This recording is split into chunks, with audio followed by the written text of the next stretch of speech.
सो अपना मुकाबला अपने नाल ही, अपना किसी होर नाल मुकाबला नहीं हैगा कि जी जो गल्लां कीतियां, जो वादे कीते पूरे करो।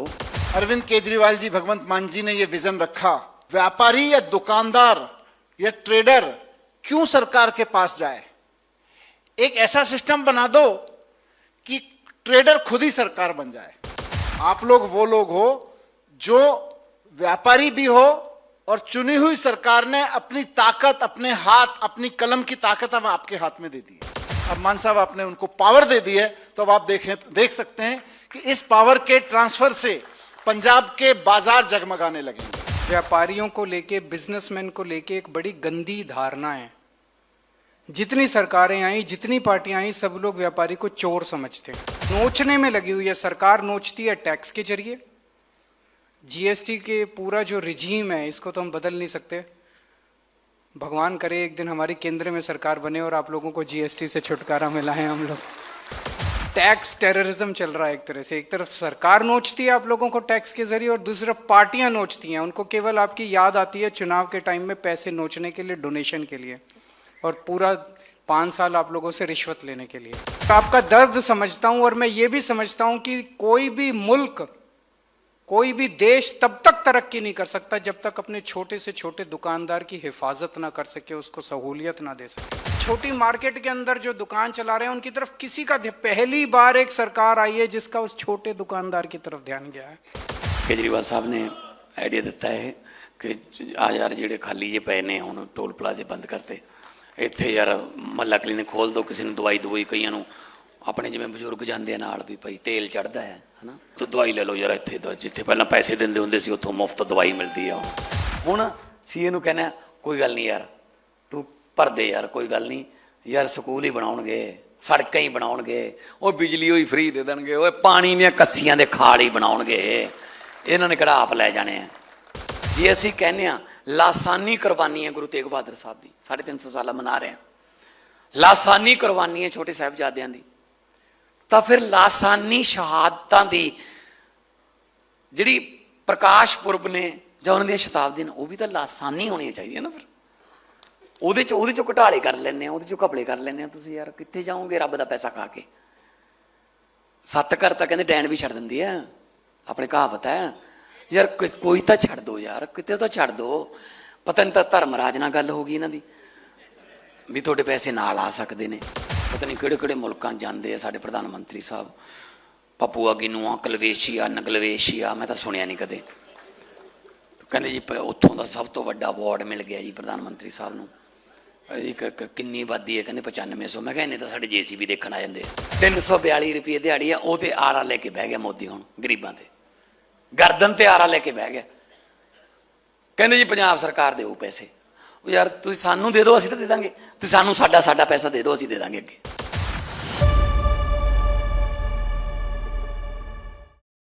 अगर सरकार खराब हो, अगर सरकार घटिया हो, तो व्यापारी कितना परेशान होता है।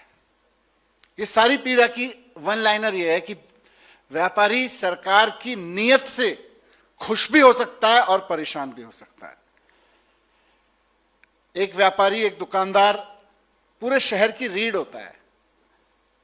शहर की जिंदगी व्यापार के इर्द गिर्द चलती है, ट्रेड के इर्द गिर्द चलती है, दुकानों के इर्द गिर्द चलती है, मार्केट्स के इर्द गिर्द चलती है।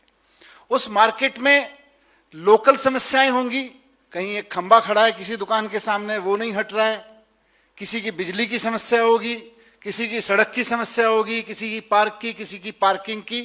वहां से लेके आप सब लोगों ने जितनी समस्याओं का जिक्र किया, ट्रेड डिपार्टमेंट से, एक्साइज डिपार्टमेंट से, GST डिपार्टमेंट से, ये सारी समस्याओं के लिए आपको अलग अलग दफ्तरों में चक्कर लगाना पड़ता है। इंडिविजुअल के लिए भी और कॉमन के लिए भी। और सरकार अलग अलग दफ्तरों में बैठी है। पहली बार अरविंद केजरीवाल जी, भगवंत मान जी ने यह विजन रखा, यह सपना देखा कि व्यापारी या दुकानदार या ट्रेडर क्यों सरकार के पास जाए। एक ऐसा सिस्टम बना दो कि ट्रेडर खुद ही सरकार बन जाए। पुरानी पार्टियां का जिनका जिक्र कर रहे थे, उनके लिए तो बड़े हित में था कि व्यापारी पहले उनके आगे पीछे घूमे, उसका एक ट्रक पकड़ा जाए, फिर वो छुटवाए, उससे कमीशन ले। सरकार भी खुश, अफसर भी खुश, व्यापारी भी खुश हो, उसको भी खुश कर दिया जाता है। देख तेरे को 10,000 रुपए रिश्वत लगनी थी, तेरा 5,000 में करवा दिया काम, है ना। भगवंत मान जी का गवर्नेंस मॉडल, केजरीवाल जी का पॉलिटिकल मॉडल है कि इसकी जरूरत ही नहीं पड़नी चाहिए। और ये शायद देश में पहली बार हो रहा है। मैं बहुत सारे संगठन के साथी हैं इसमें, मैं उनसे जिक्र कर रहा था जब इस पूरे विजन का, सर आप लोगों के दोनों के विजन को मैंने कुछ साथियों के साथ शेयर किया जिनकी पूरी जिंदगी दुकान चलाते हुए, कोई टेक्सटाइल की, कोई टाइल की दुकान चलाते हुए, कोई ट्रेड करते हुए बीत गई है।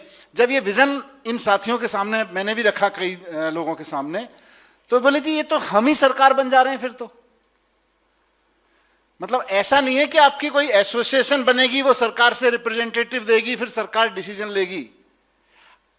आप लोग वो लोग हो जो व्यापारी भी हो और चुनी हुई सरकार ने अपनी ताकत, अपने हाथ, अपनी कलम की ताकत अब आपके हाथ में दे दी है। ये पूरे देश में आपको कहीं देखने को नहीं मिलेगा कि व्यापारियों को हाथ में सरकार दे दी, कि व्यापारी ही सरकार है, दुकानदार ही सरकार है। और यहां जितने लोग बैठे हैं सर, इस ट्रेड कमीशन के जोन मेंबर्स, स्टेट लेवल के मेंबर्स से लेके डिस्ट्रिक्ट लेवल के चेयरमैन से लेके हल्का लेवल के चेयरमैन, हल्का लेवल के मेंबर्स, सबके सब वो लोग हैं जो कोई ना कोई दुकान चला रहे हैं, कोई ना कोई ट्रेड कर रहे हैं, और लार्जली जिनका जीवन खाली अपनी दुकान चलाने के लिए नहीं बीता, जिन्होंने अपने मार्केट में किसी market welfare association, trade welfare association, अपने सेक्टर की किसी वेलफेयर एसोसिएशन में जिंदगी लगाई है, भूमिका निभाई है। सही बात है कि नहीं? अधिकतर लोग वो, तो जिनको ना सिर्फ अपनी दुकान की प्रॉब्लम पता है बल्कि अपने सेक्टर की प्रॉब्लम पता है, और उनको अपने मार्केट की पूरे की प्रॉब्लम पता है, और जब उनके पास कोई पावर नहीं थी तब भी उन्होंने उसके लिए प्रॉब्लम को दूर करने के लिए मेहनत की है। अब मान साहब आपने उनको पावर दे दी है, तो अब आप देख सकते हैं कि इस पावर के ट्रांसफर से पंजाब के बाजार जगमगाने लगेंगे। ये इधर की बात है, लेकिन मैं आप सबसे भी एक पार्टी का जिम्मेदार व्यक्ति होने के नाते आप सबसे भी मेरी अपेक्षा है कि अब सरकार दुकानदारों तक आ गई है।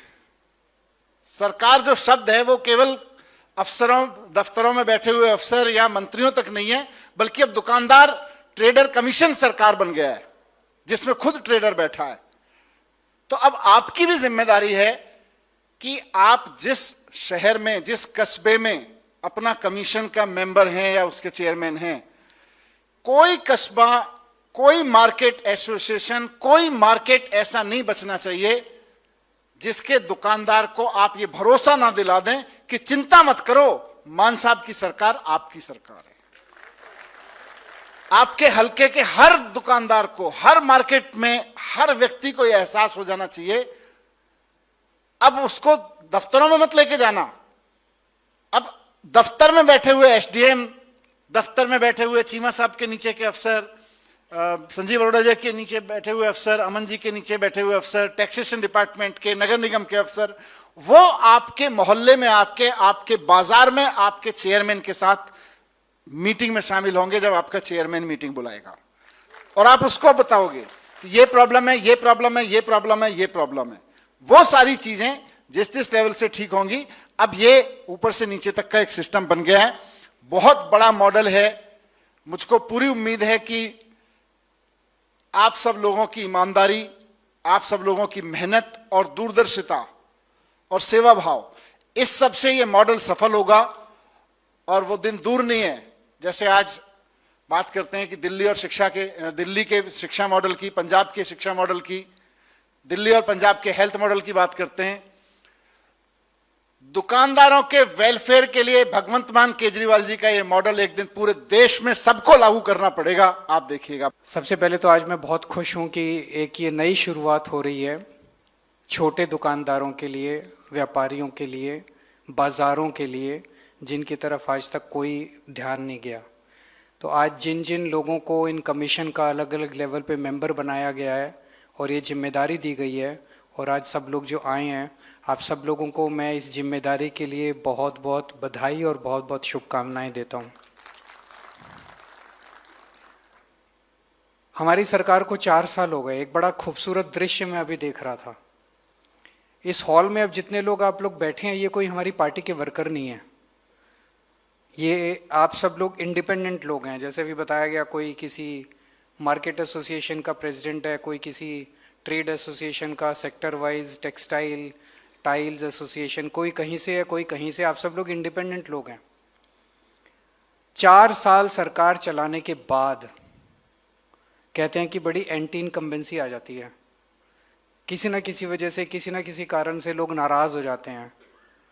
इसके पहले कांग्रेस की सरकार थी, उसके पहले अकाली दल की सरकार थी, जिनको इतनी गालियां पड़ती थी 4 साल के बाद। मुझे नहीं लगता कि कांग्रेस की सरकार में 4 साल के बाद उनकी इतनी हिम्मत होगी कि आम लोगों की सभा में माइक घुमा दें कि जो बोलना है बोलो।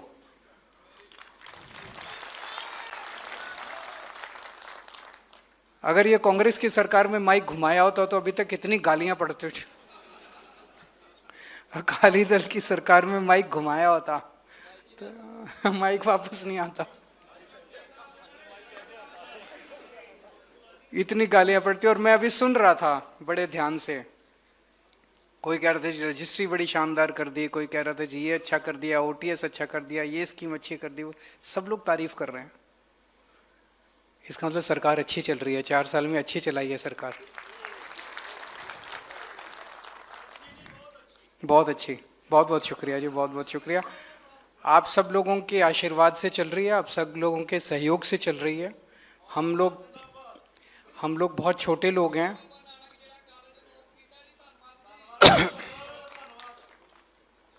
अभी एक साहब ने उधर बोला, बड़ी सही बात बोली, अभी तक हमारे देश के अंदर व्यापारियों को लेके, बिजनेसमैन को लेके एक बड़ी गंदी धारणा है। जितनी सरकारें आई, जितनी पार्टियां आई, सब लोग व्यापारी को चोर समझते हैं। आपने बोला सब सरकारों को लगता है कि ये चोर हैं, इनसे लूटो, इनको लूट लो। जो सरकार है वो भी ये समझती है और जो पार्टी है वो भी पीछे नोचने में लगी हुई है। सरकार नोचती है टैक्स के जरिए, जीएसटी के पूरा जो रिजीम है इसको तो हम बदल नहीं सकते। भगवान करे एक दिन हमारी केंद्र में सरकार बने और आप लोगों को जीएसटी से छुटकारा मिला है। हम लोग टैक्स टेररिज्म चल रहा है एक तरह से, एक तरफ सरकार नोचती है आप लोगों को टैक्स के जरिए और दूसरी तरफ पार्टियां नोचती हैं। उनको केवल आपकी याद आती है चुनाव के टाइम में पैसे नोचने के लिए, डोनेशन के लिए, और पूरा 5 साल आप लोगों से रिश्वत लेने के लिए। तो चोर समझती हैं सारी सरकारें, हम ऐसा नहीं समझते। मैं एक व्यापारी परिवार से आता हूं, एक व्यापारी का दुख दर्द समझता हूं। मेरे पिताजी तो नौकरी करते थे, लेकिन मेरे दादाजी, चाचा जी, मेरे नाना, मामे, सब पूरा परिवार हमारा बिजनेस में था। तो मेरे को याद है जब छोटे बच्चे होते थे, गर्मी की छुट्टियों में गांव जाया करते थे। सिवानी गांव है एक, भिवानी में, वहाँ पैदा हुआ मैं और वहाँ से हूँ। तो मेरे चाचा जी की किराने की दुकान थी बस अड्डे पे। तो जब गर्मी की छुट्टियों में जाते थे तो सारा दिन, कई बार ऐसा होता था कि पूरी दुकान मैं ही संभालता था कई कई दिनों तक छुट्टियों में। तो एक दुकानदार की जो पीड़ा है, जो दर्द है उसका, बेचारा 24 घंटे काम करता है, 24 घंटे रात दिन काम करता है, इतने बड़े बड़े रिस्क लेता है, उसके बाद मुश्किल से थोड़ा बहुत पैसा कमाता है। उस पैसे से सरकार को टैक्स देता है, 4 आदमियों को नौकरी देता है, उसी पैसे से अपना परिवार पालता है। और उस पिंड में या उस शहर में जितनी दान पुण्य की एक्टिविटीज होती हैं सारी उसी के पैसे से चलती हैं, उसी के दान के पैसे से चलती हैं। और फिर भी सरकार सोचती है, पार्टियां सोचती है चोर है ये। तो आपका दर्द समझता हूं, और मैं ये भी समझता हूं कि कोई भी मुल्क, कोई भी देश तब तक तरक्की नहीं कर सकता जब तक अपने छोटे से छोटे दुकानदार की हिफाजत ना कर सके, उसको सहूलियत ना दे सके। जितनी पार्टियां आती हैं, बड़ी बड़ी सरकारें आती हैं, आप जितने राज्य देख लो, हर राज्य के अंदर, जैसे अपने यहाँ भी एक है इन्वेस्ट पंजाब है, इन्वेस्ट गुजरात है, इन्वेस्ट महाराष्ट्र है, इन्वेस्ट फलाना ढिमका, ये अच्छा है, उस ऐसा नहीं कि वो गलत है, वो होना चाहिए। सब बात करते हैं 3000 करोड़ की इंडस्ट्री आ गई, 4000 करोड़ की इंडस्ट्री आ गई, 10,000 करोड़ की इंडस्ट्री आ गई। ये पंजाब में भी आ रही है, अच्छी बात है, आनी चाहिए। लेकिन एक छोटा दुकानदार जो अपनी किराने की दुकान चला रहा है, जो अपनी कपड़े की दुकान चला रहा है, जो अपनी ब्रेड की दुकान चला रहा है, उसकी तरफ किसी का ध्यान नहीं गया आज तक, किसी का ध्यान नहीं गया। टाइल्स की दुकान चला रहा है, टेक्सटाइल की दुकान चला रहा है, उसकी तरफ किसी का ध्यान नहीं गया। छोटी मार्केट के अंदर जो दुकान चला रहे हैं उनकी तरफ किसी का पहली बार एक सरकार आई है जिसका उस छोटे दुकानदार की तरफ ध्यान गया है। ये जो पूरी मशक्कत की जा रही है, इतने सारे स्टेट लेवल पे कमीशन बना रहे हैं, डिस्ट्रिक्ट लेवल पे कमीशन बना रहे हैं, हल्के लेवल पे कमीशन, इसका मकसद यही है उस छोटे दुकानदार की जिंदगी में सहूलियत देना, उसको काम करने में मदद करना। वो चक्कर काट काट के, दफ्तरों के चक्कर काट काट के परेशान है, उसे समझ नहीं आ रहा किसके पास जाऊं, या तो सिफारिश करो या रिश्वत दो, उसके बिना उसका काम। अब ये बंद करना पड़ेगा। जैसे अभी मनीष जी ने कहा, अब हम ऐसा सिस्टम बना रहे हैं जिसके जरिए आपको ही सरकार बना रहे हैं। तो ये जो स्टेट लेवल पे एक कमीशन है, फिर डिस्ट्रिक्ट लेवल पे जो सबसे इंपॉर्टेंट इसका टीयर स्ट्रक्चर है, उसमें जो आपका हल्के लेवल का कमीशन है, हल्के लेवल का कमीशन जो है वो, उसमें आपके लोग होंगे, व्यापारी होंगे, और व्यापारी के साथ साथ लोकल पुलिस प्रशासन से होंगे, पुलिस से होंगे, प्रशासन से होंगे, एसडीएम उसका मेंबर है, शायद एसडीएम है, डीएसपी उसके मेंबर हैं, और उनको जिम्मेदारी दी गई कि हर बाजार में जाके सारे बाजार के दुकानदारों की मीटिंग बुलाएंगे और उस मीटिंग में उनसे पूछेंगे कि उनकी क्या क्या समस्याएं हैं। 3 किस्म की समस्याएं मेरी समझ में आती है, वैसे कोई भी समस्या बता सकते हैं। एक समस्या इंडिविजुअल दुकानदार की हो सकती है, कोई कहे जी मैं फलाने कब से चक्कर काट रहा हूं, ये कर रहा हूं, वो कर रहा हूं, मेरा काम नहीं हो रहा। एक इस तरह की इंडिविजुअल समस्या हो सकती है, व्यक्तिगत समस्या हो सकती है। दूसरी बाजार की समस्याएं हो सकती है, सड़क टूटी पड़ी है, टॉयलेट नहीं है, पीने का पानी नहीं है, बाजार में लोगों को दिक्कत हो रही है, व्यापारियों को दिक्कत हो रही है, कस्टमर्स को दिक्कत हो रही है। बाजार से रिलेटेड, इंफ्रास्ट्रक्चर रिलेटेड जितनी समस्याएं वो आप बता सकते हैं। वो एमएलए डेवलपमेंट, एमएलए फंड से भी हो जाएंगी, वो प्रशासन के फंड से भी हो जाएंगी, वो तरह तरह की होंगी, बिकॉज प्रशासन भी वही। लॉ एंड ऑर्डर की समस्या हो सकती है, आप बता सकते हैं कि यहाँ चोरियां बहुत हो रही हैं जी, चेन स्नैचिंग बहुत हो रही है, पुलिस वाले वहीं बैठे होंगे, उनको उस पर समाधान। 90% समस्याएं आपकी वहीं सॉल्व हो जाएंगी। इसके बाद आपकी पॉलिसी लेवल की समस्याएं हो सकती है जी, सरकार ने ये ओटीएस पॉलिसी जो बनाई ये ठीक नहीं है, इसमें ये कमियां हैं, सरकार को ये पॉलिसी बनानी चाहिए, ऐसी पॉलिसी लानी चाहिए। वो पॉलिसीज को रिकमेंड करेंगे राज्य स्तर के ऊपर, और राज्य स्तर के ऊपर उनका समाधान किया जाएगा। तो मुझे लगता है कि जो ये पूरा ढांचा बनाया गया, हमने बड़ी उम्मीद के साथ बनाया है कि अब छोटे दुकानदारों को इस जितनी भी समस्याएं आती हैं वो सारी समस्याएं, जैसे अभी चीमा साहब ने बताया कि ओटीएस की पॉलिसी थी, वो ओटीएस की पॉलिसी पुराने सरकारों ने बनाई, उनकी नीयत ही नहीं थी उसको लागू करने की, वो ऐसी बनाई जो कभी लागू ही नहीं हो पाई। अब जनता से बात करके, लोगों से बात करके अगर हम पॉलिसीज बनाएंगे तो वो पॉलिसी हमारी लागू भी होगी। जो पॉलिसीज हम बनाएंगे वो आप तक पहुंचाने में भी मदद मिलेगी इन सारे कमीशंस के जरिए। तो मैं आज बहुत खुश हूं कि इन सभी कमीशंस की आज शुरुआत की जा रही है। हमें उम्मीद है कि पहली राउंड ऑफ मीटिंग्स पंजाब के छोटे बड़े सारे बाजारों के अंदर एक राउंड मीटिंग पहले 3 महीने के अंदर कंप्लीट कर ली जाएगी। उसका फिर सारा लेखा जोखा लेंगे, जो on the spot problem solve हो सकती हैं वो ऑन द स्पॉट की जाएंगी, जो राज्य स्तर पे आएंगी उनको राज्य स्तर पे किया जाएगा, और फिर 3 महीने के बाद नेक्स्ट राउंड ऑफ मीटिंग्स आप लोगों के साथ करेंगे। आप लोगों ने अभी तक हमारा बहुत साथ दिया, आप ऐसे ही आगे साथ देते रहें, आशीर्वाद देते रहें, प्यार देते रहें, इसके लिए बहुत बहुत शुक्रिया और बहुत बहुत शुभकामनाएं। मैनीफेस्टो ਨੂੰ ਲੈ ਕੇ ਅੱਗੇ ਵਧੇ ਹਾਂ। ਪੰਜਾਬ ਨੇ ਇੰਨਾ ਵੱਡਾ ਮੈਂਡੇਟ ਦਿੱਤਾ, 92 ਪਹਿਲੀ ਝੱਟੇ, ਹੁਣ ਤਾਂ 96 97 ਹੋ ਗਏ ਮੇਰੇ ਖਿਆਲ 'ਚ। ਹੁਣ ਤਾਂ ਉਹ ਕਾਂਗਰਸ ਵਾਲੇ ਵੀ ਕਹਿੰਦੇ ਨੇ ਚਲੋ ਵਿੱਚ ਹੀ ਸਮਝੋ ਜੀ, ਸਾਨੂੰ ਵਿੱਚ ਹੀ ਸਮਝੋ।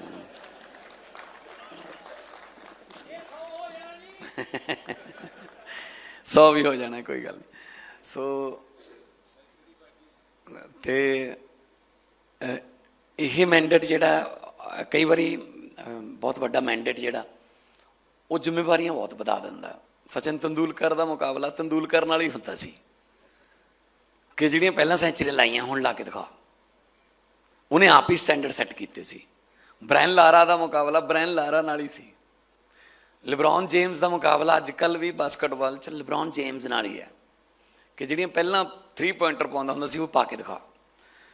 ਸੋ ਆਪਣਾ ਮੁਕਾਬਲਾ ਆਪਣੇ ਨਾਲ ਹੀ, ਆਪਣਾ ਕਿਸੇ ਹੋਰ ਨਾਲ ਮੁਕਾਬਲਾ ਨਹੀਂ ਹੈਗਾ ਕਿ ਜੀ ਜੋ ਗੱਲਾਂ ਕੀਤੀਆਂ, ਜੋ ਵਾਅਦੇ ਕੀਤੇ ਪੂਰੇ ਕਰੋ, ਔਰ ਪਹਿਲੇ ਦਿਨ ਤੋਂ ਪੂਰੇ ਕਰਨੇ ਸ਼ੁਰੂ ਕਰਤੇ। ਹਜੇ ਤੱਕ 61,000 ਨੌਕਰੀਆਂ ਦੇ ਕੇ ਮੈਂ ਤੁਹਾਡੇ ਸਾਹਮਣੇ ਖੜਾ। ਮੈਂ ਕੋਈ 62,000 ਨਹੀਂ ਕਹਿੰਦਾ, ਮੈਂ 70 ਨਹੀਂ ਕਹਿੰਦਾ, ਮੈਂ 50 ਨਹੀਂ ਕਹਿੰਦਾ, 62,000 ਦਿੱਤੀਆਂ, ਔਰ ਤੁਹਾਡੇ ਘਰਾਂ 'ਚ ਮਿਲੀਆਂ ਹੋਣਗੀਆਂ। ਤੁਹਾਡੇ ਦੋਸਤਾਂ ਮਿੱਤਰਾਂ ਦੇ ਕੋਈ ਮੁੰਡੇ ਹੋਣਗੇ, ਕੋਈ ਤੁਸੀਂ ਆਪ ਵੀ ਹੋਵੋਗੇ, ਕੋਈ ਬਿਨਾ ਕੋਈ ਫਰਮਾਇਸ਼ ਤੋਂ, ਬਿਨਾ ਕੈਸ਼ ਤੋਂ ਨੌਕਰੀਆਂ ਮਿਲੀਆਂ। ਕੁਛ ਤਾਂ ਬਦਲ ਰਿਹਾ ਨਾ, ਕੁਛ ਤਾਂ ਬਦਲ ਰਿਹਾ ਨਾ ਕਿ ਹਾਂ ਯਾਰ ਕੋਈ ਆਏ ਤਾਂ ਹੈਗੇ ਨੇ ਯਾਰ। ਜਿਹੜੇ 17 ਟੋਲ ਪਲਾਜ਼ੇ ਬੰਦ ਕੀਤੇ ਆ ਤੇ ਉਹ 64 ਲੱਖ ਰੁਪਇਆ ਇੱਕ ਦਿਨ ਦਾ ਪੰਜਾਬੀਆਂ ਦਾ ਬਚ ਰਿਹਾ ਜੀ। 64 ਲੱਖ ਰੁਪਇਆ ਇੱਕ ਦਿਨ ਦਾ। ਤੁਸੀਂ ਆਏ ਹੋਵੋਗੇ, ਜਲਾਲਾਬਾਦ ਵਾਲੇ ਬੈਠੇ ਆ, ਮੈਂ ਜਾਣਦਾ ਦੇਖ ਹੈ ਨਾ, ਤੁਸੀਂ ਉੱਥੋਂ ਆਏ ਹੋਵੋਗੇ, ਕਿੰਨੇ ਟੋਲ ਪਲਾਜ਼ੇ ਸੀ। ਹੁਣ ਐ ਸਿੱਧਾ ਹੀ ਲੰਘ ਜਾਂਦੇ ਹੋ। ਤੇ ਅਸੀਂ ਤਾਂ ਉੱਥੇ ਹੁਣ ਮੁਹੱਲਾ ਕਲੀਨਿਕ ਖੋਲ੍ਹਣ ਲੱਗੇ ਹਾਂ, ਜਿੱਥੇ ਜਿੱਥੇ ਉਹ ਬਿਲਡਿੰਗਾਂ ਜਿਹੀਆਂ ਬਣੀਆਂ ਹੋਈਆਂ ਨੇ, ਹੈ ਨਾ, ਵੀ ਚਲੋ ਸੜਕ 'ਤੇ ਜੇ ਕੋਈ ਰੱਬ ਨਾ ਕਰੇ ਕੋਈ ਐਕਸੀਡੈਂਟ ਹੋਵੇ। ਕੇਜਰੀਵਾਲ ਸਾਹਿਬ ਨੇ ਆਈਡੀਆ ਦਿੱਤਾ ਹੈ ਕਿ ਆ ਯਾਰ ਜਿਹੜੇ ਖਾਲੀ ਜੇ ਪਏ ਨੇ ਹੁਣ ਟੋਲ ਪਲਾਜ਼ੇ ਬੰਦ ਕਰਤੇ, ਇੱਥੇ ਯਾਰ ਮੁਹੱਲਾ ਕਲੀਨਿਕ ਖੋਲ੍ਹ ਦਿਓ, ਕਿਸੇ ਨੂੰ ਦਵਾਈ ਕਈਆਂ ਨੂੰ ਆਪਣੇ ਜਿਵੇਂ ਬਜ਼ੁਰਗ ਜਾਂਦੇ ਆ ਨਾਲ ਵੀ ਭਾਈ ਤੇਲ ਚੜ੍ਹਦਾ ਹੈ ਨਾ, ਦਵਾਈ ਲੈ ਲਓ ਯਾਰ ਇੱਥੇ ਦਾ, ਜਿੱਥੇ ਪਹਿਲਾਂ ਪੈਸੇ ਦਿੰਦੇ ਹੁੰਦੇ ਸੀ ਉੱਥੋਂ ਮੁਫਤ ਦਵਾਈ ਮਿਲਦੀ ਆ ਹੁਣ।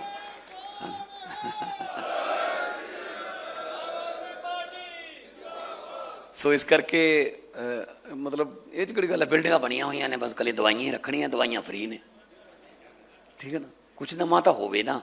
ਪਹਿਲਾਂ ਜਿੱਥੋਂ ਪੈਸੇ ਦੇ ਕੇ ਲੰਘੇ ਆ ਵੀ ਇਹ ਨਹੀਂ ਪਤਾ ਕਿੰਨੇ ਸਾਲ ਚੱਲੂ, 21 ਸਾਲ ਚੱਲੂ, 31 ਸਾਲ ਚੱਲੂ, ਕੋਈ ਹਿਸਾਬ ਕਿਤਾਬ ਹੀ ਨਹੀਂ ਸੀ।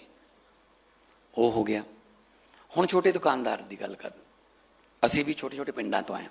ਹਰੇਕ ਪਿੰਡ ਨੂੰ ਇੱਕ ਮੰਡੀ ਪੈਂਦੀ ਹੈ, ਜਿਵੇਂ ਸਾਨੂੰ ਚੀਮਾ ਮੰਡੀ ਪੈਂਦੀ ਹੈ, ਸਤੌਜ ਨੂੰ ਚੀਮਾ ਮੰਡੀ ਪੈਂਦੀ ਹੈ। ਚੀਮੇ ਮੰਡੀ ਦੇ ਮੈਂ ਸਾਰੇ ਦੁਕਾਨਦਾਰਾਂ ਨੂੰ ਜਾਣਦਾ ਜੀ। ਖਾਲਾ ਵਾਲਾ ਨਰਸੀ ਹੈ ਨਾ, ਮੇਗੇ ਤੋਂ ਚੱਪਲਾਂ ਲੈਂਦੇ ਰਹੇ ਹਾਂ, ਰਾਮੇ ਤੋਂ ਕੇਲੇ, ਹੈ ਨਾ, ਮੈਂ ਜਾਣਦਾ ਸਾਰਿਆਂ ਨੂੰ, ਹੈ ਨਾ, ਤੇ ਸਾਰਿਆਂ ਨੂੰ ਇਕੱਲੇ ਇਕੱਲੇ ਨੂੰ ਜਾਣਦੇ ਹਾਂ। ਉਧਾਰ ਵੀ ਚੱਲਦਾ ਉਹਨਾਂ ਨਾਲ, ਹਾੜੀ ਸੌਣੀ ਦਾ ਉਧਾਰ ਵੀ ਚੱਲਦਾ ਜੀ। ਕਿਹੜੇ ਕਿਸਾਨ ਪਰਿਵਾਰ ਨੇ ਹਾੜੀ ਸੌਣੀ ਦੇ ਉਧਾਰ 'ਤੇ ਸਾਬਣਾ ਵੀ ਲੈ ਕੇ ਜਾਂਦੇ ਆ, ਹੈ ਨਾ। ਤੇ ਦੁਕਾਨਦਾਰ ਦਾ ਵਿਸ਼ਵਾਸ 'ਤੇ ਚੱਲਦਾ ਜੀ ਕੰਮ। ਹੁਣ ਦੁਕਾਨਦਾਰ ਦੇ ਸਾਹਮਣੇ ਕੋਈ ਵੱਡਾ ਆ ਗਿਆ ਜੀ, ਸ਼ੋਰੂਮ ਖੁੱਲ੍ਹਣ ਲੱਗਿਆ, ਉਹ ਕੌਣ ਹੈ ਜੀ? ਉਹ ਕਾਂਗਰਸ ਦਾ ਫਲਾਨੇ ਦੇ ਮੁੰਡੇ ਦੇ ਜਵਾਈ ਦਾ, ਦੋਤੇ ਦਾ, ਭੂਆ ਦੀ ਮੁੰਡੇ ਦਾ, ਕੁੜੀ ਦੇ ਪ੍ਰਾਹੁਣੇ ਦਾ, ਮੈਨੂੰ ਲੱਗਦਾ ਕੋਈ ਰਿਸ਼ਤੇਦਾਰ ਹੈਗਾ। ਅੱਛਾ ਜੀ, ਕਾਂਗਰਸ ਨਾਲ ਹੈ, ਸਿੱਧਾ ਜੀ ਗੱਲ ਹੈ। ਹਾਂ, ਉਹਨਾਂ ਨੇ ਬਣਵਾਇਆ ਜੀ, ਇਹ ਤਾਂ ਜੀ ਖਾ ਜੂਗਾ ਸਾਰਿਆਂ ਨੂੰ। ਮੈਂ ਨਹੀਂ ਕਹਿੰਦਾ ਕਿ ਮੰਡੀਆਂ ਨੂੰ ਤਰੱਕੀ ਨਹੀਂ ਕਰਨੀ ਚਾਹੀਦੀ, ਪਰ ਤਰੱਕੀ ਤੁਸੀਂ ਕਰੋ ਨਾ, ਤੁਹਾਡੇ ਸ਼ੋਰੂਮ ਹੋਣ ਨਾ। ਤੁਹਾਡੀ ਤਾਂ ਦੁਕਾਨ ਉਹੀ ਖਲ ਦੀਆਂ ਬੋਰੀਆਂ ਐ ਸਵੇਰੇ ਖੋਲ ਕੇ ਰੱਖਣੀਆਂ ਨੇ, ਆਥਣੇ ਐਂ ਕਰ ਦੇਣੀਆਂ ਨੇ, ਸ਼ਟਰ ਸਿੱਟ ਦੇਣਾ। ਤੁਹਾਡੀ ਦੁਕਾਨ ਤਾਂ ਉੱਥੇ ਖੜੀ ਹੈ, ਉਹਨਾਂ ਦੇ ਸ਼ੋਰੂਮ ਬਣੀ ਜਾਂਦੇ ਨੇ। ਤੁਹਾਡੀ ਕਿਉਂ ਨਹੀਂ ਦੁਕਾਨਾਂ, ਤੁਹਾਡੇ ਸ਼ੋਰੂਮ ਕਿਉਂ ਨਹੀਂ ਬਣ ਸਕਦੇ? ਵੀ ਤੁਸੀਂ ਸ਼ੋਰੂਮ ਦਾ ਕਦੇ ਸੁਪਨਾ ਲਿਆ ਨਹੀਂ? ਹਰੇਕ ਦਾ ਸੁਪਨਾ ਹੈ ਤਰੱਕੀ ਕਰਨ ਦਾ। ਆਹ ਸੁਪਨੇ ਤੁਹਾਡੇ ਇਸ ਅੱਜ ਵਾਲੇ ਫੰਕਸ਼ਨ ਰਾਹੀਂ ਪੂਰੇ ਹੋਣਗੇ। ਤੁਸੀਂ ਬਣਾ ਕੇ ਦਿਓ ਸਾਨੂੰ ਪਲੈਨਿੰਗ ਕਿ ਜੀ ਇਹ ਬਾਜ਼ਾਰ ਇੱਧਰ ਨੂੰ ਵੱਧ ਰਿਹਾ ਹੈ, ਬਸ ਸਾਡਾ ਇੱਧਰ ਨੂੰ ਜਾ ਰਿਹਾ ਹੈ। ਜੇ ਇੱਥੇ ਦੁਕਾਨਾਂ ਕੱਟ ਦਈਏ, ਇੱਥੇ ਵਾਲੀਆਂ ਦੁਕਾਨਾਂ ਐਂ ਹੋ ਸਕਦੀਆਂ ਨੇ, ਇੱਥੇ ਵੱਧ ਸੇਲ ਹੋ ਸਕਦੀ ਹੈ। ਦੇਖੋ ਇਹ ਚੇਨ ਹੈ। ਜੇ ਕਿਸਾਨ ਖੁਸ਼ ਹੋਊਗਾ, ਉਹਦੀ ਜੇਬ 'ਚ ਪੈਸੇ ਆਉਣਗੇ, ਉਹਨੂੰ ਫਸਲ ਦਾ ਭਾਅ ਮਿਲੂਗਾ, ਤਾਂ ਉਹ ਬਾਜ਼ਾਰ 'ਚ ਆਊਗਾ। ਬਾਜ਼ਾਰ ਆਊਗਾ ਤਾਂ ਬਾਜ਼ਾਰ 'ਚ ਰੌਣਕਾਂ। ਜੇ ਕਿਤੇ ਗੜੇ ਪੈ ਗਏ, ਜ਼ਰੂਰੀ ਨਹੀਂ ਕਿ ਤੁਹਾਡੀ ਜ਼ਮੀਨ ਹੈ ਨਹੀਂ ਤਾਂ ਤੁਹਾਨੂੰ ਗੜਿਆਂ ਦਾ ਅਸਰ ਨਹੀਂ ਪਊਗਾ। ਗੜੇ ਖੇਤ ਪੈ ਰਹੇ ਨੇ, ਪਰ ਤੁਹਾਡੀ ਦੁਕਾਨ 'ਤੇ ਅਸਰ ਪੈ ਰਿਹਾ, ਕਿਉਂਕਿ ਉਸ ਖੇਤ ਵਾਲੇ ਨੇ ਤੁਹਾਡੇ ਕੋਲੇ ਆਉਣਾ ਸੀ, ਉਹ ਨਹੀਂ ਆਊਗਾ ਫਿਰ, ਜਾਂ ਘੱਟ ਆਊਗਾ। ਫਿਰ ਜਦੋਂ ਕਿਤੇ ਫਸਲਾਂ ਮਾੜੀਆਂ ਹੁੰਦੀਆਂ, ਕੋਈ ਕੁਦਰਤ ਦੀ ਮਾਰ ਪੈ ਜਾਏ, ਜਿਵੇਂ ਹੜ੍ਹਾਂ ਦੀ ਮਾਰ ਪੈ ਗਈ ਇਸ ਵਾਰ, ਤਾਂ ਬਾਜ਼ਾਰਾਂ 'ਚ ਵੀ ਰੌਣਕਾਂ ਕੱਢਦੀਆਂ। ਫਿਰ ਇਹ ਸਾਰਾ ਚੇਨ ਹੈ। ਤੇ ਜਦੋਂ ਫਸਲ ਵਧੀਆ ਹੋ ਜੇ ਤਾਂ ਫਿਰ ਬਾਜ਼ਾਰਾਂ 'ਚ ਵੀ ਰੌਣਕਾਂ ਹੁੰਦੀਆਂ, ਤਾਂ ਸਾਰੇ ਖੁਸ਼। ਆਪਾਂ ਚਾਹੁੰਦੇ ਹਾਂ ਸਾਰੇ ਖੁਸ਼ ਰਹਿਣ, ਪੈਸਾ ਸਰਕੂਲੇਟ ਹੁੰਦਾ ਰਹੇ, ਸਰਕਾਰ ਨੂੰ ਰੈਵਨਿਊ ਆਵੇ। ਚੀਮਾ ਸਾਹਿਬ ਦੱਸ ਰਹੇ ਸੀ 50,000 ਕਰੋੜ ਸੀ, 90,000 ਕਰੋੜ ਹੋ ਗਿਆ। 90,000 ਕਰੋੜ ਕਿਉਂ ਹੋ ਗਿਆ ਜੀ? 40,000 ਕਰੋੜ ਕਿਉਂ ਵੱਧ ਗਿਆ? ਲੋਕਾਂ ਦਾ ਵਿਸ਼ਵਾਸ ਵੱਧ ਗਿਆ ਵੀ ਯਾਰ ਇਹ ਸਰਕਾਰ ਵਾਲੇ ਜਿਹੜੇ ਬੰਦੇ ਨੇ ਨਾ, ਇਹ ਆਪ ਨਹੀਂ ਖਾਂਦੇ ਯਾਰ, ਇਹ ਸਾਡੇ 'ਤੇ ਲਾਉਣਗੇ, ਚਲੋ ਟੈਕਸ ਦੇ ਦਿੰਦੇ ਹਾਂ। ਨਹੀਂ ਤਾਂ ਤੁਹਾਨੂੰ ਪਤਾ CA ਜਿਹੜੇ ਨੇ, ਉਹਨੂੰ ਆਪਾਂ ਇਹ ਕਹਿੰਦੇ ਹਾਂ ਘੱਟ ਤੋਂ ਘੱਟ ਟੈਕਸ ਦੇਈ ਯਾਰ, ਲੀਡਰਾਂ ਦੇ ਢਿੱਡ 'ਚ ਜਾਊਗਾ, ਘੱਟ ਤੋਂ ਘੱਟ ਟੈਕਸ ਭਰੀ, ਕਿਉਂਕਿ ਵਿਸ਼ਵਾਸ ਨਹੀਂ ਸੀਗਾ ਜੀ। ਹੁਣ CA ਨੂੰ ਕਹਿੰਦਾ ਕੋਈ ਗੱਲ ਨਹੀਂ ਯਾਰ, ਤੂੰ ਭਰ ਦੇ ਯਾਰ, ਕੋਈ ਗੱਲ ਨਹੀਂ, ਯਾਰ ਸਕੂਲ ਹੀ ਬਣਾਉਣਗੇ, ਸੜਕਾਂ ਹੀ ਬਣਾਉਣਗੇ, ਉਹ ਬਿਜਲੀ ਹੀ ਫ੍ਰੀ ਦੇ ਦੇਣਗੇ, ਉਹ ਪਾਣੀ ਦੀਆਂ ਕੱਸੀਆਂ ਦੇ ਖਾਲ ਹੀ ਬਣਾਉਣਗੇ, ਇਹਨਾਂ ਨੇ ਕਿਹੜਾ ਆਪ ਲੈ ਜਾਣੇ ਆ ਵੱਡੇ ਵੱਡੇ ਸੀਏ ਫੜੇ ਵੀ ਹੋਏ ਅਸੀਂ ਅੱਜ ਕੱਲ੍ਹ, ਉਹ ਤਾਂ ਹਿਸਾਬ ਲਵਾਂਗੇ ਉਹਨਾਂ ਤੋਂ ਵੀ, ਹੈ ਨਾ।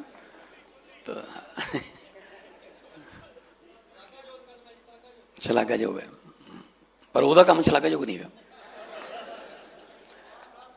ਸੋ ਇਸ ਕਰਕੇ ਮੈਂ ਕਹਿਣਾ ਕਿ ਆਪਾਂ ਜਿਵੇਂ ਕੇਜਰੀਵਾਲ ਸਾਹਿਬ ਨੇ ਕਿਹਾ ਕਿ ਦੁਕਾਨਦਾਰ ਜਿਹੜਾ ਉਹ ਸਾਰਾ ਦਿਨ 3-4 ਬੰਦਿਆਂ ਨੂੰ ਕੰਮ ਵੀ ਦਿੰਦਾ ਹੈ, ਤੇ ਅਗਰਵਾਲ ਸਭਾ ਕੋਈ ਜਗਰਾਤਾ ਹੋਵੇ, ਦੁਕਾਨਦਾਰ ਕੋਲੇ ਸਿੱਧਾ ਹਾਂਜੀ ਪਰਚੀ ਲਾਲਾ ਜੀ ਭਾਈ ਕੱਟ ਦਿਓ ਜਿੰਨੀ ਮਰਜ਼ੀ, ਪਰਚੀ ਤਾਂ ਕੱਟਣ ਆਉਣੇ ਤਾਂ ਫਿਰ ਪੁੰਨਦਾਨ 'ਚ ਵੀ ਉਹਦਾ ਹੱਥ ਹੁੰਦਾ। ਜਦੋਂ ਪੁੰਨਦਾਨ ਵਾਸਤੇ ਕੋਈ ਹੋਰ ਬੈਠੇ ਹੋਣ ਗਾਹਾਂ ਪੁੰਨਦਾਨ ਦੇ ਪੈਸੇ ਨੂੰ ਸਾਂਭਣ ਵਾਸਤੇ, ਫਿਰ ਉਹਨਾਂ ਦਾ ਹਿਸਾਬ ਤਾਂ ਲੈਣਾ ਬਣਦਾ ਨਾ ਫਿਰ, ਠੀਕ ਹੈ ਨਾ। ਵੀ ਪੁੰਨਦਾਨ ਵਾਲਾ ਕਿੱਧਰ ਗਿਆ ਭਾਈ ਸਾਡਾ, ਅਸੀਂ ਤਾਂ ਆਪਦੇ ਵੱਲੋਂ ਦੇਤਾ ਪਰ ਪਹੁੰਚ ਗਿਆ ਉਹ ਉੱਥੇ ਜਿੱਥੇ ਪਹੁੰਚਣਾ ਸੀ ਨਾ। ਜੇ ਕਿਸੇ ਦੇ ਹੋਰ ਚਲਾ ਗਿਆ ਫਿਰ ਅਗਲੀ ਵਾਰ ਪੁੰਨਦਾਨ 'ਚੋਂ ਵੀ ਆਪਾਂ ਕਟੌਤੀ ਕਰਨ ਲੱਗ ਜਾਂਦੇ ਹਾਂ ਵੀ ਨਾ ਯਾਰ। ਸੋ ਅਸੀਂ ਪੰਜਾਬ ਦੀ ਧਰਤੀ ਹੈ, ਕੇਜਰੀਵਾਲ ਸਾਹਿਬ ਲੰਗਰ ਤਾਂ ਮਤਲਬ ਸਾਡੇ ਖੂਨ 'ਚ ਹੈ। ਗੁਰੂ ਸਾਹਿਬ ਨੇ 20 ਰੁਪਈਆਂ ਦਾ ਇੱਕ ਵਾਰੀ ਲੰਗਰ ਭੁੱਖੇ ਸਾਧੂਆਂ ਨੂੰ ਰੋਟੀ ਖਵਾਈ ਸੀ, ਹਜੇ ਤੱਕ ਉਹ 20 ਰੁਪਈਆਂ ਦਾ ਵਿਆਜ ਹੀ ਨਹੀਂ ਖਤਮ ਹੋ ਰਿਹਾ ਸਰ। ਜਿੱਥੇ ਮਰਜ਼ੀ ਦੁਨੀਆ 'ਤੇ ਕੋਈ ਆਫਤ ਆ ਜੇ, ਚਾਹੇ ਤੁਰਕੀ 'ਚ ਭੁਚਾਲ ਆ ਜੇ, ਚਾਹੇ ਕਿਤੇ ਸੁਨਾਮੀ ਆ ਜੇ, ਰੈੱਡ ਕਰਾਸ ਵਾਲੇ ਪਹੁੰਚਣ ਨਾ ਪਹੁੰਚਣ, ਸਾਡਾ ਲੰਗਰ ਪਹਿਲਾਂ ਚੱਲ ਪੈਂਦਾ ਜੀ। ਨਤਮਸਤਕ ਆ ਜੀ, ਮੈਂ ਵੱਡਾ ਥੋੜ੍ਹੀ ਹੋ ਸਕਦਾ। ਅਹੁਦੇ ਛੋਟੇ ਨੇ ਜੀ, ਉਹਨਾਂ ਤਖਤਾਂ ਮੂਹਰੇ ਅਹੁਦੇ ਛੋਟੇ ਨੇ।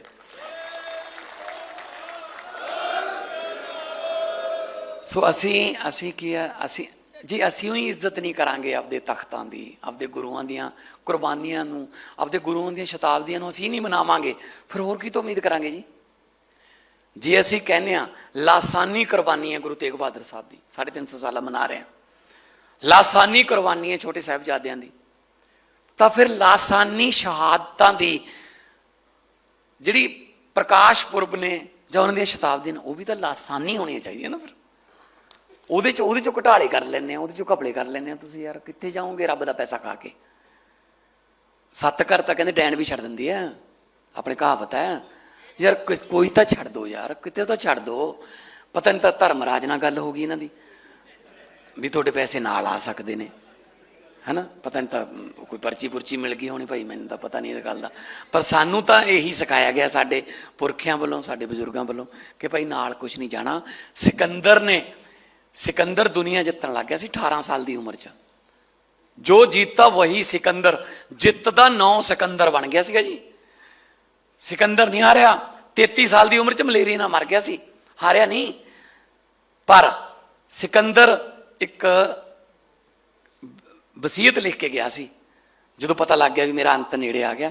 3 ਗੱਲਾਂ ਲਿਖੀਆਂ, ਕਹਿੰਦਾ 4 ਵੈਦ ਜਿਹੜੇ ਸਭ ਤੋਂ ਵੱਡੇ ਵੈਦ ਨੇ ਮੇਰੇ ਰਾਜ ਦੇ, ਉਹ ਮੇਰਾ ਜਿਹੜਾ ਜਨਾਜ਼ਾ ਲੈ ਕੇ ਜਾਣਗੇ, ਤਾਂ ਕਿ ਲੋਕਾਂ ਨੂੰ ਪਤਾ ਲੱਗੇ ਕਿ ਸਿਕੰਦਰ ਕੋਲੇ ਇਹ ਵੀ ਸੀ 4 ਵੱਡੇ ਡਾਕਟਰ, ਉਸ ਵੇਲੇ ਵੈਦ ਹੁੰਦੇ ਸੀ, ਪਰ ਇਹ ਵੀ ਬਚਾ ਨਹੀਂ ਸਕੇ।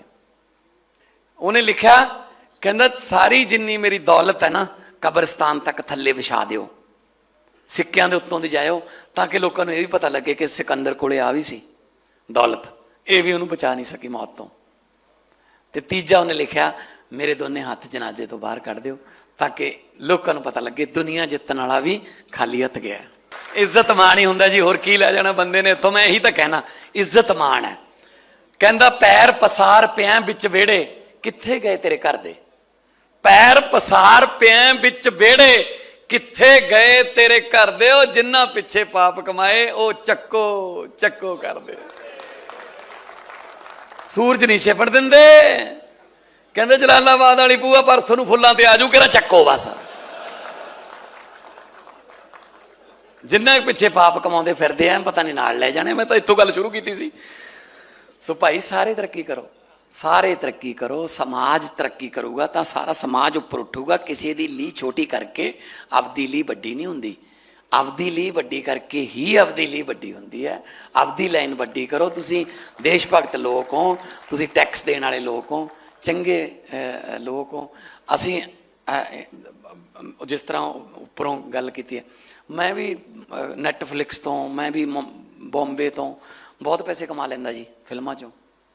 ਕੇਜਰੀਵਾਲ ਸਾਹਿਬ IRS ਅਫਸਰ, IRS Indian revenue service, income tax ਦੇ ਜੁਆਇੰਟ ਕਮਿਸ਼ਨਰ, ਧਰਮ ਪਤਨੀ ਵੀ ਜੁਆਇੰਟ ਕਮਿਸ਼ਨਰ, ਦੋਨੋਂ ਪਤੀ ਪਤਨੀ ਇਨਕਮ ਟੈਕਸ ਦੇ ਜੁਆਇੰਟ ਕਮਿਸ਼ਨਰ। ਇਨਕਮ ਟੈਕਸ ਦਫ਼ਤਰ ਦਾ 84 ਬੋਰੀਆਂ ਭਰ ਕੇ ਲੈ ਕੇ ਜਾਂਦਾ ਹੈ ਕਮਿਸ਼ਨਰ।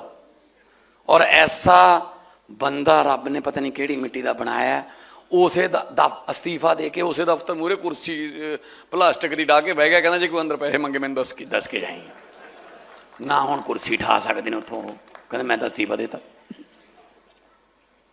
ਜਿਸ ਵੇਲੇ IRS ਸ਼ਿਵਾਨੀ ਦੀ ਗੱਲ ਕਰਦੇ ਸੀ, ਅੱਜ ਮੇਰੇ ਯਾਦ ਆ ਗਈ ਗੱਲ, ਹਿਸਾਰ ਜ਼ਿਲ੍ਹੇ 'ਚ ਸ਼ਿਵਾਨੀ ਪਿੰਡ ਹੈ, ਬਰਵਾਲੇ ਤੋਂ ਜਦੋਂ ਆਪਾਂ ਜਾਂਦੇ ਹਾਂ ਨਾ ਇੱਧਰੋਂ ਉਧਰਲੇ ਪਾਸੇ ਪਿੰਡ ਹੈ। ਆਲੇ ਦੁਆਲੇ ਦੇ 40 ਕਿਲੋਮੀਟਰ ਦੇ ਰੇਡੀਅਸ 'ਚ ਇੱਕ ਬੰਦਾ ਜਿਹਨੇ IRS ਦਾ ਕਲੀਅਰ ਕੀਤਾ ਐਗਜ਼ਾਮ, ਤੇ ਮਾਂ ਪਿਓ ਨੂੰ 2 ਮਹੀਨੇ ਲੱਗ ਗਏ ਲੱਭਣ ਨੂੰ, ਇਹ ਦੱਸਣ ਵਾਸਤੇ ਵੀ ਤੂੰ ਅਫਸਰ ਬਣ ਗਿਆ। ਕਿੱਥੇ ਫਿਰਦਾ ਸੀ? ਮਦਰ ਟਰੇਸਾ ਦੇ ਜਿਹੜੇ ਝੁੱਗੀਆਂ ਝੋਪੜੀਆਂ ਵਾਲੇ ਗਰੀਬਾਂ ਦੇ ਵਿੱਚ, ਬੰਗਾਲ ਦੇ ਵਿੱਚ ਝੁੱਗੀਆਂ ਝੋਪੜੀਆਂ ਦੇ ਵਿੱਚ ਰਹਿ ਕੇ ਆਏ ਨੇ। ਉਹ ਬੰਦੇ ਨੂੰ ਜੇਲ੍ਹ 'ਚ ਪਾਤਾ ਯਾਰ, ਵੀ ਜੇਲ੍ਹ 'ਚ ਰਹਿ। ਉਹ ਕਹਿੰਦਾ ਜੇਲ੍ਹ 'ਚ ਵੀ ਰਹਿਣਾ ਇੱਕੋ ਗੱਲ ਆ, ਝੁੱਗੀ ਝੋਪੜੀ ਨਾਲ ਤਾਂ ਵਧੀਆ ਹੀ ਹੋਣਾ। ਆਪ ਬਣੇ ਫਿਰਦੇ ਆ। ਉਦੋਂ ਗੱਡੀ ਦੀ ਲਾਈਨ ਹੀ ਨਹੀਂ ਪਈ ਸੀ ਜਦੋਂ ਦੇ ਚਾਹ ਵੇਚਦੇ ਉਹ, ਪਤਾ ਨਹੀਂ ਕਿੱਥੇ ਵੇਚੀ ਗਏ ਨੇ ਉਹ, ਹੁਣ ਦੇਸ਼ ਵੇਚੀ ਜਾਂਦੇ। ਉਹ ਕੀ ਕਰੀਏ ਫਿਰ ਹੁਣ? ਉਹ ਗੱਡੀ ਦੀ ਲਾਈਨ ਹੀ ਹੈ ਨਹੀਂ ਸੀ ਉਦੋਂ। ਮਤਲਬ ਕੁਛ ਵੀ ਬੋਲ ਸਕਦੇ ਆ ਯਾਰ। ਪਪੂਆ ਗਿਨੂਆ, ਪਤਾ ਨਹੀਂ ਕਿਹੜੇ ਕਿਹੜੇ ਮੁਲਕਾਂ ਜਾਂਦੇ ਆ ਸਾਡੇ ਪ੍ਰਧਾਨ ਮੰਤਰੀ ਸਾਹਿਬ। ਪਪੂਆ ਗਿਨੂਆ, ਕਲਵੇਸ਼ੀਆ, ਨਗਲਵੇਸ਼ੀਆ, ਮੈਂ ਤਾਂ ਸੁਣਿਆ ਨਹੀਂ ਕਦੇ। ਕਹਿੰਦੇ ਜੀ ਉੱਥੋਂ ਦਾ ਸਭ ਤੋਂ ਵੱਡਾ ਅਵਾਰਡ ਮਿਲ ਗਿਆ ਜੀ ਪ੍ਰਧਾਨ ਮੰਤਰੀ ਸਾਹਿਬ ਨੂੰ। ਕਿੰਨੀ ਆਬਾਦੀ ਹੈ? ਕਹਿੰਦੇ 9500। ਮੈਂ ਕਿਹਾ ਇਹਨੇ ਤਾਂ ਸਾਡੇ JCB ਦੇਖਣ ਆ ਜਾਂਦੇ ਆ, ਨਾਲ JCB ਦੇ ਟੇਢੇ ਵੀ ਹੋਈ ਜਾਂਦੇ ਰਹਿੰਦੇ ਆ ਯਾਰ। ਜਿੱਥੇ 140 ਕਰੋੜ ਰਹਿੰਦਾ ਹੈ ਉਹਨਾਂ 'ਚ ਰਹਿ ਲਓ ਯਾਰ, ਉਹਨਾਂ ਦੀਆਂ ਗਰੀਬੀਆਂ ਦੂਰ ਕਰ ਦਿਓ। ਸ਼ੀਸ਼ਿਆਂ ਉੱਤੇ ਧੂੜਾਂ ਜੰਮੀਆਂ, ਕੰਧਾਂ ਝਾੜੀ ਜਾਂਦੇ ਨੇ। ਉਹ ਗਰੀਬੀਆਂ ਵਿਹੜਿਆਂ 'ਚ ਨੇ, ਉਹ ਗਰੀਬੀਆਂ ਬਸਤੀਆਂ 'ਚ ਨੇ, ਤੇ ਜਿਹੜੀਆਂ ਸਬਸਿਡੀਆਂ ਉਹ ਅੰਬਾਨੀਆਂ ਅਡਾਨੀਆਂ ਨੂੰ। ਸ਼ੀਸ਼ਿਆਂ ਉੱਤੇ ਧੂੜਾਂ ਜੰਮੀਆਂ, ਕੰਧਾਂ ਝਾੜੀ ਜਾਂਦੇ ਨੇ, ਜਿਲਦਾਂ ਸਾਂਭੀ ਜਾਂਦੇ ਨੇ, ਵਰਕੇ ਪਾੜੀ ਜਾਂਦੇ ਨੇ। ਜਿਉਂਦਿਆਂ ਦੇ ਗਲ ਲੀਰਾਂ ਲਮਕਣ, ਕੋਈ ਪੁੱਛਦਾ ਨਹੀਂ। ਮਰਿਆਂ ਉੱਤੇ ਤਿੱਲੇ ਜੜੀਆਂ, ਚਾਦਰਾਂ ਚਾੜੀ ਜਾਂਦੇ ਨੇ। ਉਹ ਉਹਨਾਂ ਦੇ ਵੀ ਤੁਸੀਂ ਪ੍ਰਧਾਨ ਮੰਤਰੀ ਹੋ, ਮੈਨੂੰ ਜਵਾਬ ਤਾਂ ਦੇ ਦਿਓ, ਜਿਹੜੇ ਦੀਵਾਲੀ ਵਾਲੇ ਦਿਨ ਵੀ ਦਿਹਾੜੀ ਜਾਂਦੇ ਨੇ। ਕੀ ਇਹਨਾਂ ਨੂੰ ਦਰਦ ਹੈ ਯਾਰ? ਕੀ ਦਰਦ ਹੈ ਇਹਨਾਂ ਨੂੰ? ਪਤਾ ਕੁਛ ਵੀ ਕੀ ਹੁੰਦਾ ਦਿਹਾੜੀ, ਕੀ ਹੁੰਦੀ ਹੈ? ਆ ਤਾਂ ਹੁਣ ਨਰੇਗਾ ਖਤਮ ਕਰਨ ਲੱਗੇ। 342 ਰੁਪਏ ਦਿਹਾੜੀ ਆ, ਉਹ ਤੇ ਆਰਾ ਲੈ ਕੇ ਬਹਿ ਗਿਆ ਮੋਦੀ। ਹੁਣ ਗਰੀਬਾਂ ਦੇ ਗਰਦਨ ਤੇ ਆਰਾ ਲੈ ਕੇ ਬਹਿ ਗਿਆ। ਕਹਿੰਦੇ ਜੀ ਪੰਜਾਬ ਸਰਕਾਰ ਦਿਓ ਪੈਸੇ। ਉਹ ਯਾਰ ਤੁਸੀਂ ਸਾਨੂੰ ਦੇ ਦਿਓ, ਅਸੀਂ ਤਾਂ ਦੇ ਦਾਂਗੇ। ਤੁਸੀਂ ਸਾਨੂੰ ਸਾਡਾ ਪੈਸਾ ਦੇ ਦਿਓ, ਅਸੀਂ ਦੇ ਦਾਂਗੇ ਅੱਗੇ। ਸਾਨੂੰ ਕੀ ਪ੍ਰੋਬਲਮ ਹੈ? ਮੈਂ ਪਿੱਛੇ ਜੇ ਜਾਪਾਨ ਤੇ ਕੋਰੀਆ ਜਾ ਕੇ ਆਇਆ। ਕੋਰੀਆ ਦੇ ਵਿੱਚ ਸਿਓਲ ਦੇ ਵਿੱਚ ਇੱਕ ਮਾਰਕੀਟ 'ਚ ਲੈ ਗਏ ਮੈਨੂੰ। ਬੜਾ ਰਸ਼, ਜਿਵੇਂ ਦਿੱਲੀ ਦੀ ਕੋਈ ਮਾਰਕੀਟ ਹੋਵੇ ਨਾ। ਮੈਂ ਕਿਹਾ ਯਾਰ ਦਿੱਲੀ ਵਾਲਾ ਮਾਹੌਲ? ਕਹਿੰਦੇ ਹਾਂਜੀ। ਇਹ ਅੱਛਾ, ਸਾਹਮਣੇ ਬਹੁਤ ਉੱਚੀਆਂ ਬਿਲਡਿੰਗਾਂ, ਬੜੇ ਵੱਡੇ ਸ਼ੋਰੂਮ, LG ਦੇ, ਸੈਮਸੰਗ ਦੇ, ਹੁੰਡਈ ਦੇ, ਹੈ ਨਾ, ਉਹਨਾਂ ਦੀਆਂ ਕੰਪਨੀਆਂ ਨੇ ਕੋਰੀਆ ਦੀ। ਬਿਲਕੁਲ ਉਹਦੇ ਸਾਹਮਣੇ ਜਮਾ ਦੇਸੀ ਤੜਕਾ ਲੱਗੇ ਨਾ, ਇਹ ਉਹ, ਇੰਨਾ ਰਸ਼। ਮੈਂ ਕਿਹਾ ਵੀ ਇਹ ਕੀ ਹੈ?